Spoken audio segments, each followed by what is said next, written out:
Ladies and gentlemen, the President of the United States and the President of the Republic of Korea.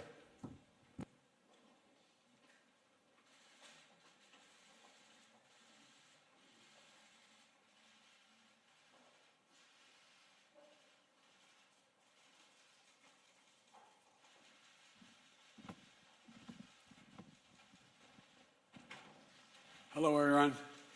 Please be seated. Today, I've been honored to welcome to the White House President Moon, and I got an opportunity to spend some private time with him as well as with our delegations. It's only the second head of state to visit and the White House since I've been president, and it's been a real joy. It's a reflection of how much we value the 70-year alliance with the Republic of Korea and how essential we know the relations is to the United States, the future of the Indo-Pacific region, and quite frankly, to the world.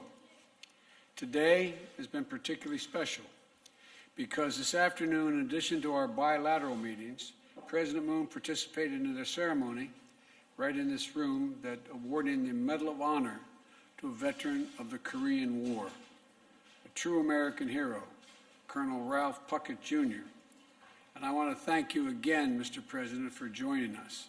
It was special. I don't know that there's ever been an award of the Medal of Honor with the head of state of the country where the award was won.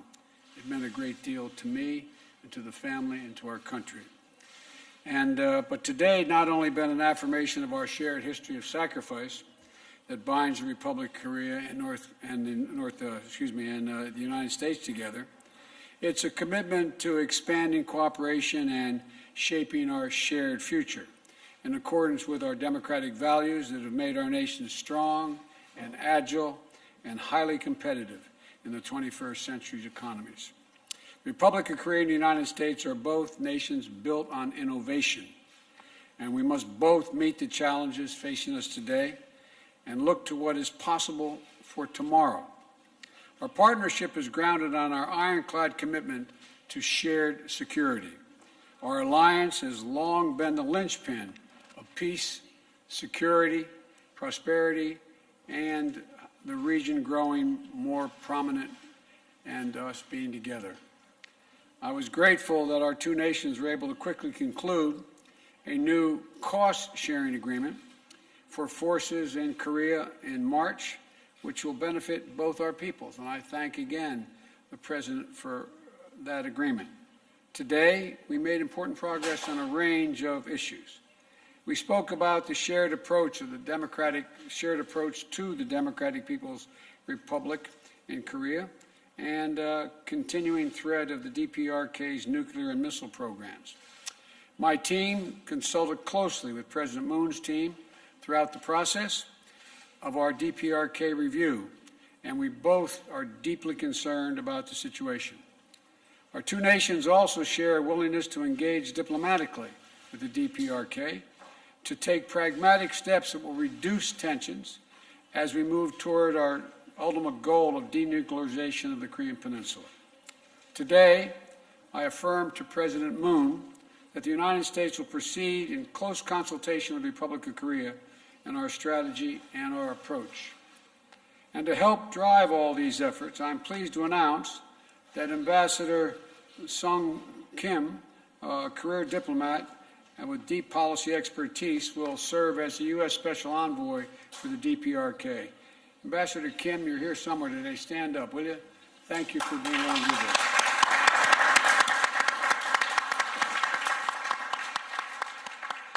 Thank you for taking on this important role. We appreciate it very much. The U.S.-ROK partnership also extends beyond the goals of the peninsula. They address issues of regional and global concern through stronger cooperation with partners in the region, including the ASEAN, the Quad, and trilateral cooperation with Japan. The multilateral cooperation is particularly important to coordinate an approach to the situation that exists in Burma as we work to pressure the junta to restore democracy for the people of Burma, and to address issues critical to regional stability, such as maintaining freedom of navigation in the South China Sea and preserving peace and stability across the Taiwan Straits.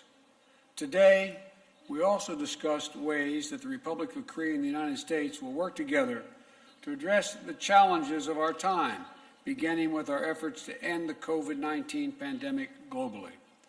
We agreed to establish a comprehensive vaccine partnership to expand the manufacture of vaccines that have been approved safe and effective, and we can scale up global vaccine supplies. We'll strengthen our ability to fight the pandemic and respond to future biological threats. When it comes to fighting climate change, the Republic of Korea and the United States are committed to making ambitious 2030 targets aligned with the effort to achieve net zero greenhouse gas emissions no later than 2050. And we're going to work together both to mobilize climate finance for developing countries and to make sure that international financing is aligned to promote our climate goals.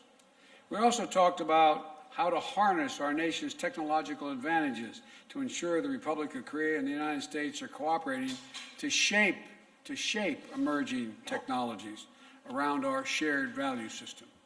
This includes everything from strengthening our cybersecurity to deepening our cooperation to build out an open, secure G5 network, or 5G network, I should say. I'm talking about the G5, it's another organization. I'm thinking organization, Mr. President, to secure the 5G networks. And I'm particularly gratified that so many leading South Korean companies see the benefits of investing in the United States, including this morning's announcement of more than $25 billion in new investments from Samsung, Hyundai, SK, and LG. I understand the executives of those companies here. Would you please stand up?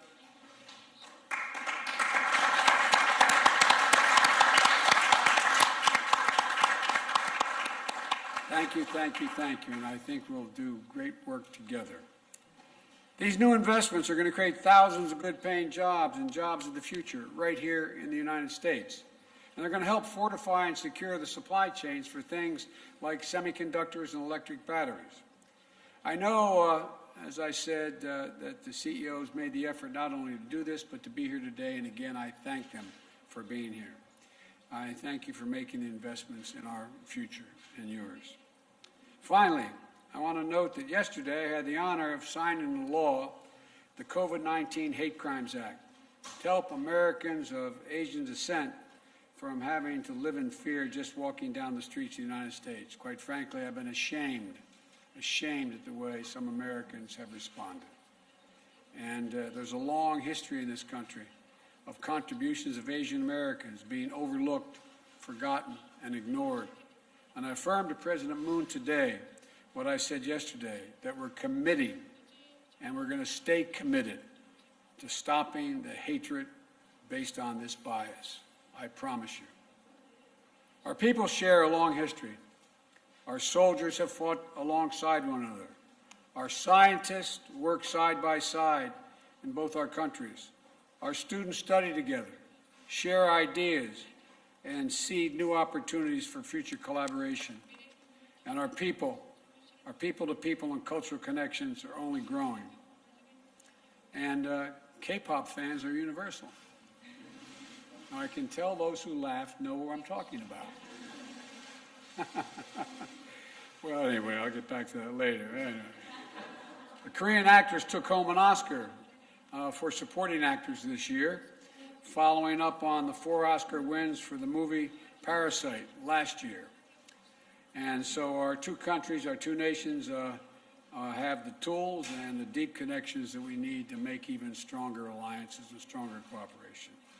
And I want to thank you again for the meetings today, Mr. President, particularly our long private meeting. I appreciated that a great deal. And I'm looking forward to working closely with you and your team as we expand and strengthen our efforts to shape the future together. And I mean that literally, to shape the future together. So thank you. Mr. President.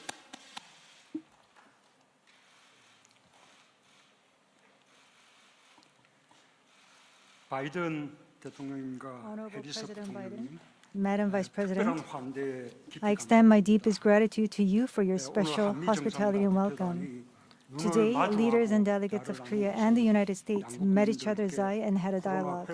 For the peoples of our two nations, this will give them hope for recovery from COVID-19, as well as a meaningful gift for celebrating the 139th anniversary of our diplomatic relations. President Biden and I had an awarding ceremony for the Medal of Honor to the Korean War veteran, one-on-one meeting, as well as an expanded summit. For many hours together, we've had a very frank dialogue like old friends.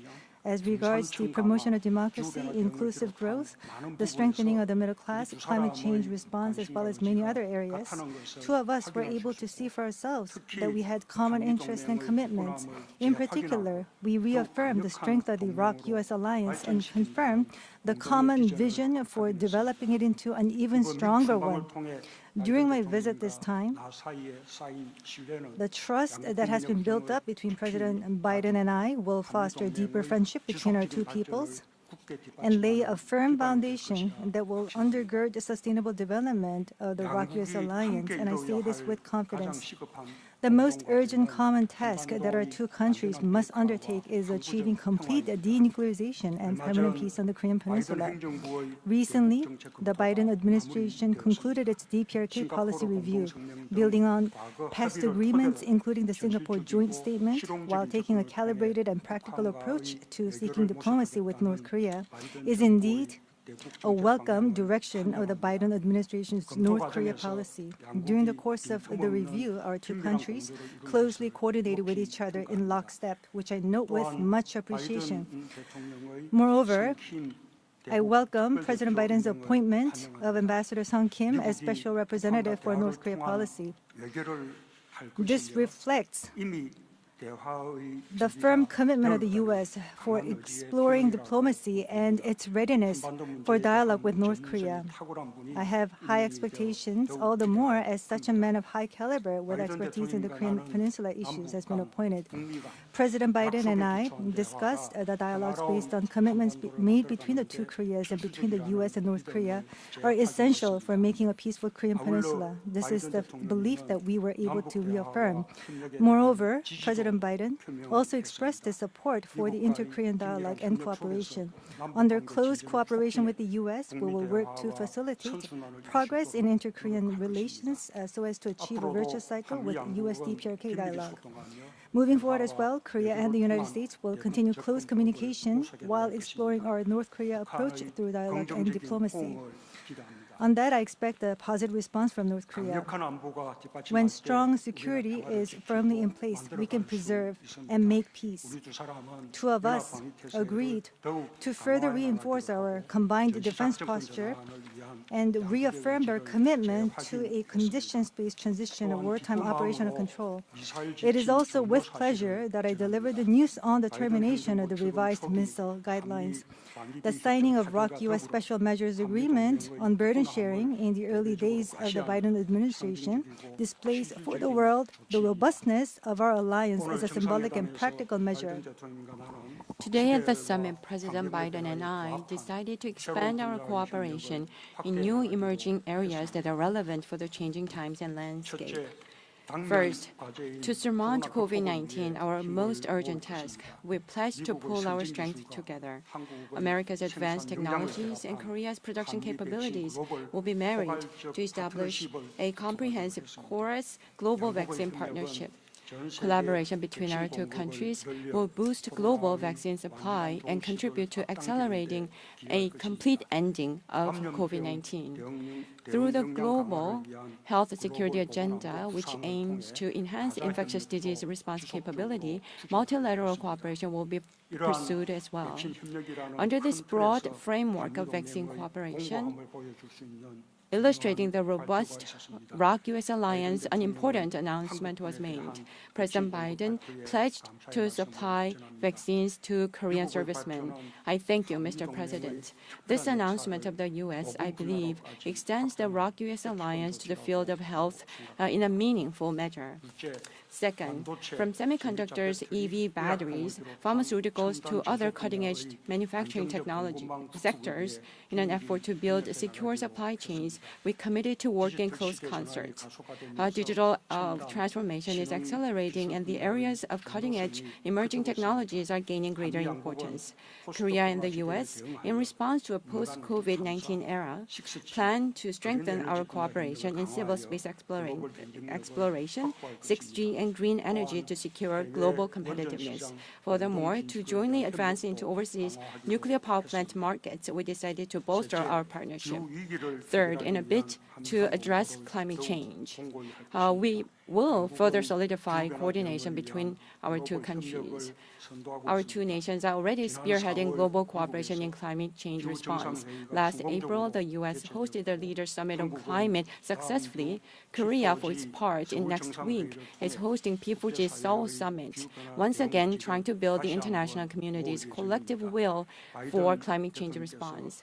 President Biden will participate in the P4G Seoul Summit next week virtually. I welcome his participation, which will certainly help us catalyze the international community to come together. President Biden and I participated in the ceremony for awarding a Medal of Honor to a Korean War veteran, Colonel Ralph Perkett Jr. Based on the ROK-U.S. alliance rooted in the noble sacrifices of our heroes, our two nations will usher in a new future together, without a doubt.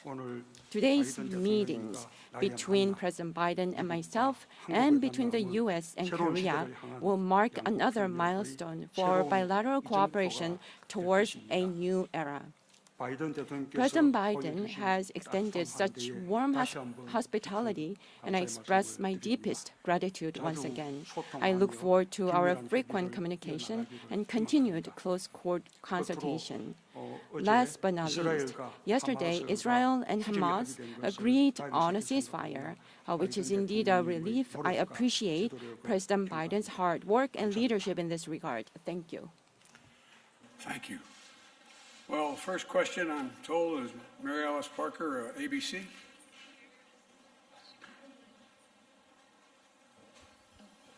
Thank you, Mr. President. I appreciate it.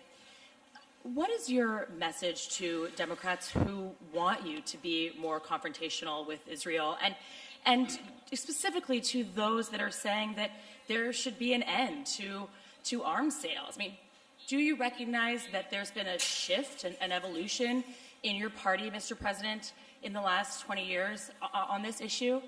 And I have a question for President Moon, but I can wait, or I can listen. There is no shift in my commitment to the security of Israel, period.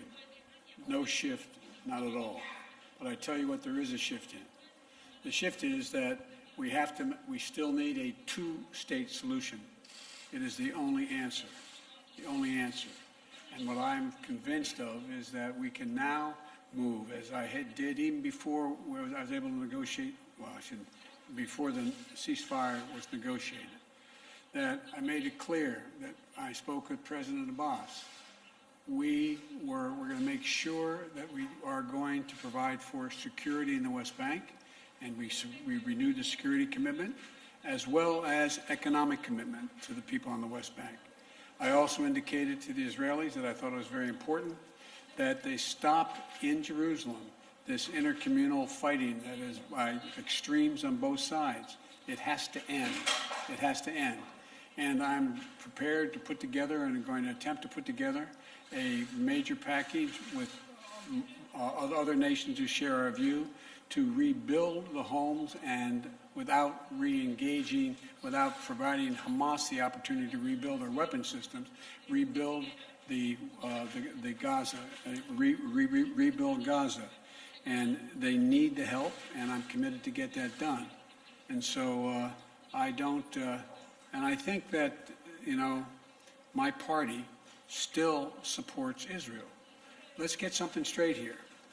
Until the region says unequivocally they acknowledge the right of Israel to exist as an independent Jewish state, there will be no peace. Can I ask a question to President Moon? I'm curious if the two of you have offered any assurances behind the scenes to Taiwan, and if President Biden has pushed you to take a tougher stance when it comes to China's posture towards Taiwan. Good luck.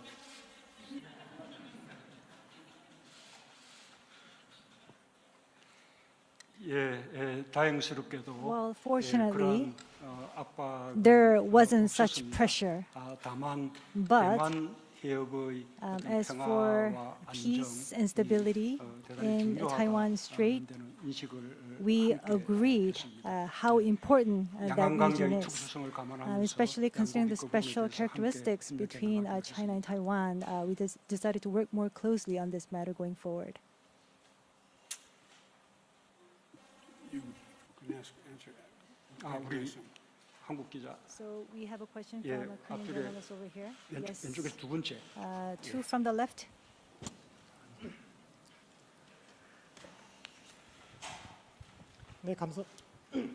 네, 감사합니다. Thank you 연합뉴스 for TV 강영준 giving me 기자입니다. this opportunity. 바이든 I'm Kang 대통령과 from 문재인 Yonhap 대통령께 News. 질문드리겠습니다. I have a question to 지금 both of the 기자 presidents 질문한 here. 것처럼 As was mentioned by the 문제가 former 긴급하고 아주 journalist, 중요한 I 문제인 것 understand 같습니다. that 네, the 그 못지않게 Israel and 북한의 Palestine 북한의 문제도 issues 아주 is 중요한 very 문제인데 important, but North Korea's nuclear 바이든 issues 대통령의 is to-do equally 리스트에 important. 북한 핵 On 문제는 your 몇 번째 to-do 문제로 list, 기록돼 있는지 what's the 궁금합니다. number 그리고 that's 문재인 given to the 대통령께는 North Korean nuclear issue on your 두 priority 정상이 list, 생각하는 Mr. 북한 문제 President 해결, Biden, 북핵 문제 and 해결을 also 위한 to 로드맵에서 President Moon in terms of your 북핵 roadmap for 시간표가 resolving the 일치하시는지, nuclear issue 북핵 in 시간표가 North Korea. 일치하는지 여쭙고 싶습니다. I want to understand whether your time schedule actually matches and is equal to one another in terms of resolving the nuclear issues on the Korean Peninsula.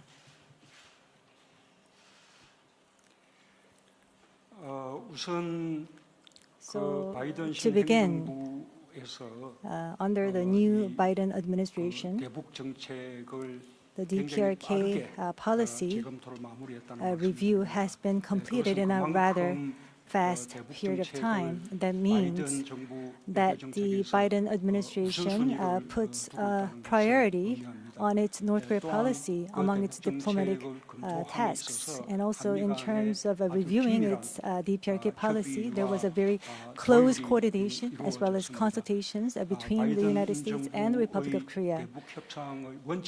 So the principle of the negotiations towards North Korea has already been announced by the U.S. government. A very calibrated, practical, gradual, step-by-step manner, and very flexible. That is the approach that the current administration is aiming to adopt. So that is the common understanding that we have with the United States, and that we're going to continue to work forward on this. And in terms of the timeline for the denuclearization of the Korean Peninsula, there aren't any differences in terms of how we think about this. No differences in terms of our opinions. I agree with what the President just said. Our goal is and remains complete denuclearization of the Korean Peninsula. We want to make practical progress and increase security in the United States for the United States and our allies. You know, we closely studied what others have tried and what worked and what hasn't worked. And, you know, we're under no illusions how difficult this is, none whatsoever. And the past 4 administrations have not achieved the objective. It's an incredibly difficult objective. As we move forward, we're going to stay in very close coordination with our friends and our partners in the region, including President Moon. And we fully recognize that this is about our collective security in the Indo-Pacific region. And so, but total denuclearization is our objective and remains so.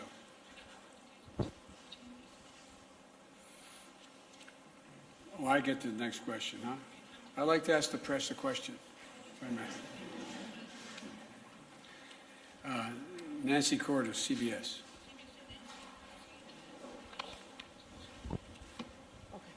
Thank you very much, Mr. President. I have one question about North Korea and one question about Israel. We've changed this one question thing, haven't we? 2 foreign policy questions. You have said in the past that you would not meet with Kim Jong-un, the leader of North Korea, without certain preconditions. Yes. What are those preconditions, and do you believe he would ever be able to meet them? Well, what I never do is I never make a judgment what a man or woman is going to do or not do based on what they said. We'll see. If he made any commitment, then I would meet with him, and if there was a commitment on which we met. And the commitment has to be that there's discussion about his nuclear arsenal. And if it's merely a means by which, how do we de-escalate what they're doing? And so if that was the case, I would not meet unless there was some outline made that my Secretary of State and others would have negotiated as to how we would proceed. But what I would not do is I would not do what had been done in the recent past. I would not give him all that he's looking for as international recognition as legitimate and give them what allowed him to move in the direction of appearing to be more, how can I say it, more serious about what he wasn't at all serious about. I'd have to know specifics. But the idea of never meeting with North Korea, I would make sure that my team had met with their counterparts, and I knew exactly what we were meeting on. And then in the wake of all of your conversations this week, what is your relationship like now with Israeli Prime Minister Benjamin Netanyahu? Do you have certain expectations that he will bolster the rights of the Palestinian people in some way? And if so, did you convey that to him in your conversations? One of the reasons why we were able to get the ceasefire in 11 days, they didn't do what other people have done. I don't talk about what I tell people in private. I don't talk about what we negotiate in private. What I can assure you, though, is that the last time it took 56 days and then 6 months to get a ceasefire. I'm praying this ceasefire will hold. I take Bibi Netanyahu when he gives me his word. I take him at his word. He's never broken his word to me.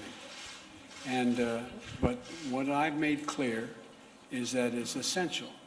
It's essential that the Palestinians on the West Bank be secured, that Abbas be recognized as the leader of the Palestinian people, which he is. Hamas is a terrorist organization. We've recognized that.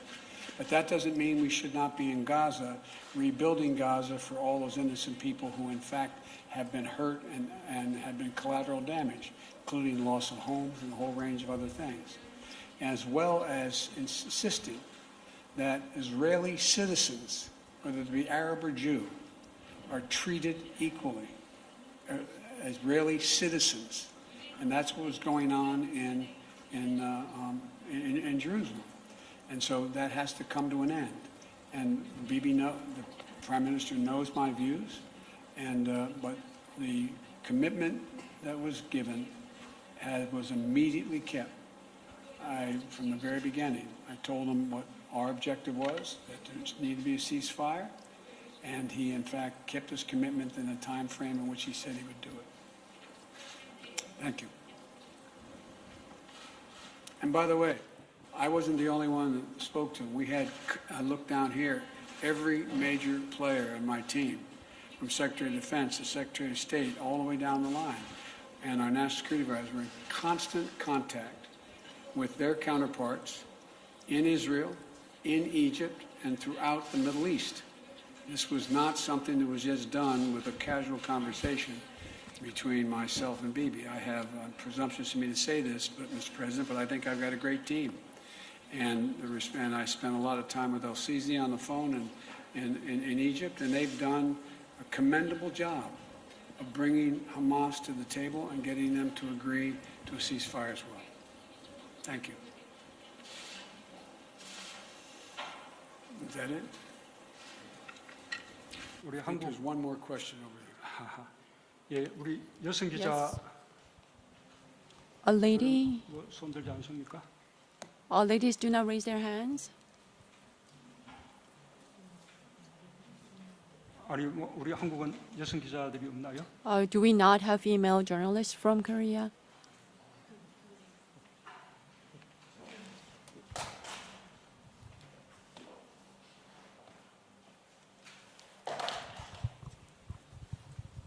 예, 안녕하세요. 저 코리아 Good 헤럴드 afternoon 이지윤 from 기자라고 Korea 합니다. Herald. My name is Lee Ji-yoon. 우리 국민들께서 백신에 The Korean 대해서 people are very 좋은 소식을 기다리고 계실 것 curious about 같은데요. vaccines, and they're waiting for the good 이번에 news 바이든 regarding 대통령과 vaccine. 다양한 I 논의를 하신 걸로 understand that you've had 아는데 a lot of 특히 discussions with 국민들이 President 좋아하실 Biden 만한 regarding 그리고 vaccine, and I 대통령께서 wonder 가장 whether you have any good news to deliver to the 의미 people of 있다고 Korea. 생각하시는 성과가 And has there 있다면 been any 자세히 meaningful 설명해 achievement 주시면 that you 좋을 것 want to go 같습니다. into the details of?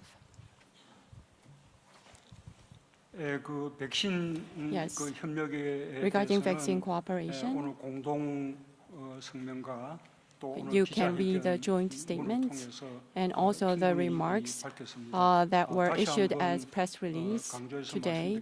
But to emphasize it once again, between the U.S. and Korea, for vaccine cooperation, there will be a comprehensive partnership to be established between our two nations, and there has been an agreement between our two sides on that. The U.S. has the ability to develop vaccines, and Korean companies have the capacity to produce a biomedicine. And we are going to combine those capabilities so that we can boost vaccine supply, so that we can accelerate the rollout of vaccines to the entire world, especially in the Indo-Pacific region. For supplying vaccines to that region, I believe that we'll be able to make a contribution in that regard. And in that process, Korea, in my opinion, will get some help in stabilizing our vaccine supply. And at the same time, for the sake of the ROC-US alliance, President Biden decided to provide vaccines to the servicemen in Korea. As soon as the U.S. is ready, I understand there will be an announcement to be made by the U.S. side. By the way, I can just prematurely make that. Now, there are 550,000 Korean soldiers, sailors, airmen who work in close contact with American forces in Korea. We'll provide full vaccinations for all 550,000 of those Korean forces engaging with American forces on a regular basis, both for their sake as well as the sake of the American forces. In addition to that, we've talked about the ability to have vaccines produced with our working with, and this is in the offing, working with one of the major vaccine producers in the United States, and where Korea is incredibly sophisticated, and with the help of that particular company will be able to make significant numbers of vaccines for themselves. And lastly, it is my hope and expectation, I cannot commit to it because we don't know for certain, but we think that over the remainder of 2021, we're going to be able to vaccinate every American. We have enough vaccine to vaccinate every American, period, right now. And we're going to be able to do that by the midsummer, and we're going to continue to get more people to engage in seeking a vaccine. I don't believe, I never have believed, that there's a large percentage of Americans who will not take the vaccine. And we're doing very imaginative things, and states are, to get people to show up and have the vaccine. But we believe that between the second half of 2021 and going in through 2022, we could produce as many as another 1 billion doses of vaccine. Because it's not just, and this is what I like about this president, he's not just talking about any more than I'm just talking about the United States or just Korea. He's talking about the Indo-Pacific. He's talking about the world. We, with advanced capabilities, have an obligation to do everything we can to provide for protection of the entire world.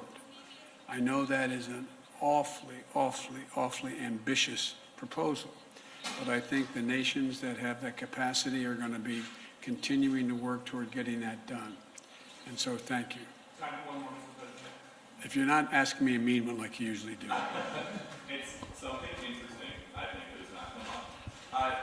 President Obama says that there is footage and records of objects in the skies, these unidentified aerial phenomenon, and he says we don't know exactly what they are. What do you think that it is? I would ask him again. Thank you. Come on, Rolf, let's go.